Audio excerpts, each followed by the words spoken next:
తెలంగాణ రాజకీయాల్లో అత్యంత కీలకంగా మారిన జూబ్లీహిల్స్ అసెంబ్లీ నియోజకవర్గ ఉప ఎన్నిక రెండు ప్రధాన పార్టీలైన కాంగ్రెస్, బీఆర్ఎస్కు ప్రతిష్టాత్మకంగా మారింది. సిట్టింగ్ ఎమ్మెల్యే మాగంటి గోపీనాథ్ మృతితో అనివార్యమైన ఈ పోరులో అధికార ప్రతిపక్ష పార్టీలు నువ్వా నేనా అన్నట్టుగా పోటీ పడుతున్నాయి. ఈ పోలింగ్ నవంబర్ 11న జరగనుంది. అయితే విజయం ఎవరిదనేది జూబ్లీహిల్స్, ఫిలింనగర్లోని సంపన్న వర్గాలు కాకుండా బోరబండ, యూసఫ్గూడ వంటి బస్తీ ప్రాంతాల ఓటర్ల చేతుల్లోనే ఉందని రాజకీయ పరిశీలకులు అంచనా వేస్తున్నారు. జూబ్లీహిల్స్ నియోజకవర్గంలో సుమారు 3,99,000 మంది ఓటర్లు ఉన్నారు. వీరిలో 30 నుంచి 39 ఏళ్ల మధ్య వయసు వారు దాదాపు 97,000 మంది. అయినప్పటికీ గత ఎన్నికల రికార్డులను చూస్తే ఈ నియోజకవర్గంలో పోలింగ్ శాతం చాలా తక్కువగా ఉంది. 2023లో 47.58%, 2018లో 47.2%, 2014లో 56.85%గా పోలింగ్ నమోదైంది.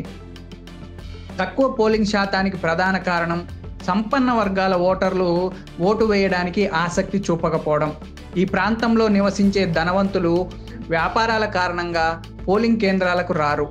ఈ ఓటు నిర్లక్ష్యం గతంలో చాలాసార్లు చూశాం. దీనికి పూర్తి విరుద్ధంగా బస్తీల్లో నివసించే పేద, మధ్యతరగతి ప్రజలు మాత్రం తమ ఓటు హక్కును తప్పక వినియోగించుకుంటారు. ప్రభుత్వ పథకాలు, స్థానిక సమస్యల పరిష్కారం కోసం ఈ ఓటు తమ ఆయుధమని వారు నమ్ముతారు.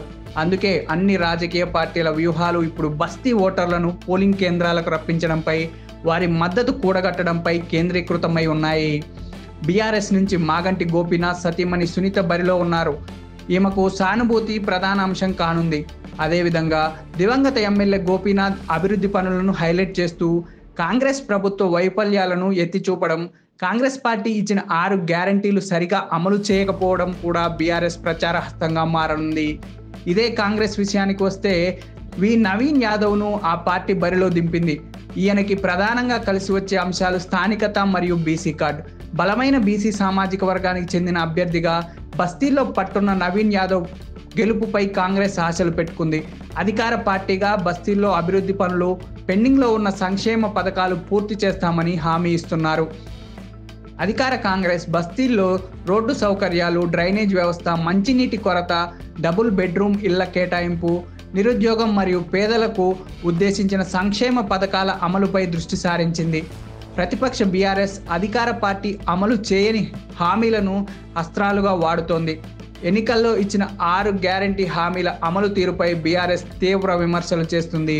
ముఖ్యంగా మహిళలకు 2,500 ఆర్థిక సహాయం వంటి హామీలను నిలబెట్టుకోవాలని ఒత్తిడి చేసేందుకు ఈ ఉప ఎన్నిక బీఆర్ఎస్కు ఒక వేదికగా ఉపయోగించుకుంటుంది. జూబ్లీహిల్స్ నియోజకవర్గం భిన్నత్వంలో ఏకత్వం ఉన్న ప్రాంతం.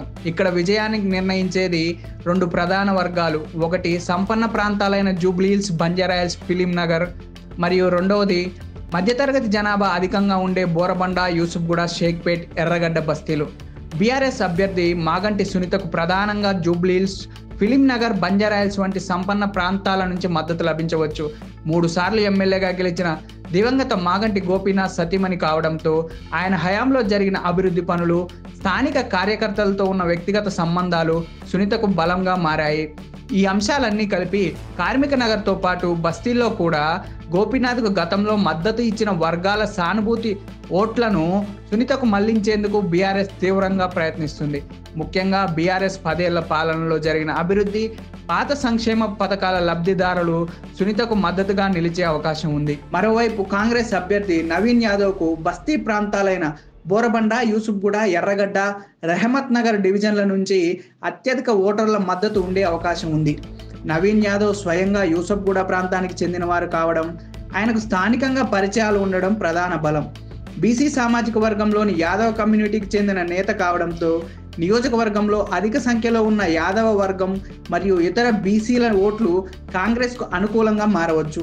అంతేకాకుండా షేక్పేట, ఎర్రగడ్డ వంటి ప్రాంతాల్లో మైనార్టీ ఓటర్ల మద్దతు కూడా నవీన్కు ఉంటుందని కాంగ్రెస్ పార్టీ ఆశిస్తుంది. అధికార పార్టీగా ఉన్న కాంగ్రెస్ రాష్ట్ర ప్రభుత్వం అమలు చేస్తున్న 6 గ్యారంటీలు, ప్రత్యేకించి మహిళలకు ఉచిత బస్సు ప్రయాణం వంటి పథకాల ద్వారా మహిళా ఓటర్లు, బస్తీ ప్రజల మద్దతును కూడగట్టాలని చూస్తుంది.